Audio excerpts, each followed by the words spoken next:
બહુ બધું લેટ થઈ ગયું હતું એટલે ફટાફટ રેડી થઈને અમે પહોંચી ગયા અમારા વેડિંગ પ્લેસ પર. આ છે ક્રીના.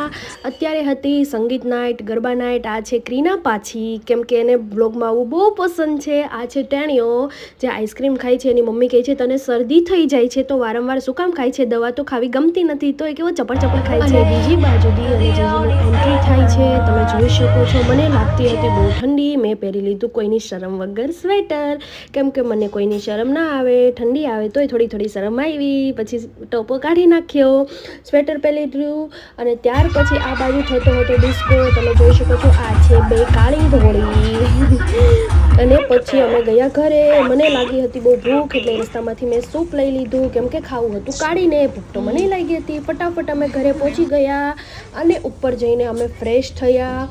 ફ્રેશ થઈને કાળી તો લિફ્ટમાં જ ફ્રેશ થવા લાગી, મતલબ બધું એનું જ્વેલરી નીકાળવા લાગી. ફટાફટ અમે ઉપર જઈને સૂપ પીધું.